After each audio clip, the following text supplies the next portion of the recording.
pre svega sam iz mešovitog braka sam sebi šovinista, mama moja je bila Hrvatica, čala je kao neki pravoslavac i onda je to kao bilo šta ćemo mi biti nego Jugosloveni, kao sestra i ja. I ja sam u to verovao, ali nisam bio recimo nikad komunista.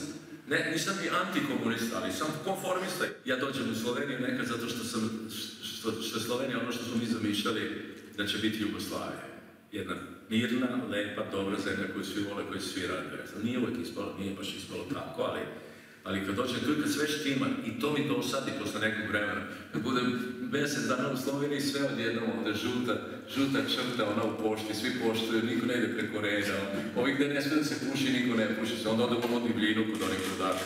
I kad dođu moji prijatelji neki iz Maribora su dolazili u Beograd, ja sam iz Novog Sada, mislim da je to bitna razlika, neću o tome govoriti, daleko od kuće, ali oni su dolazili na te splavove i rekli su mi, wow, kakav je ovde provod, ovde divno, super, ja sam nekad čuo.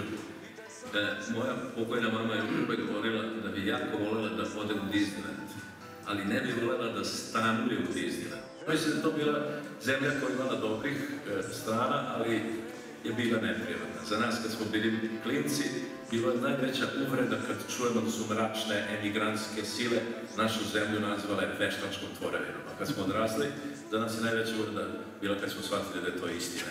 Jer s jedne strane smo imali, ne znam, omleto preserećenja, ne znam, u nekom dvorcu kod Ormaža, a s druge strane smo imali tipa koji kupi ženu za 230 maraka, znači to nije isto zajedno.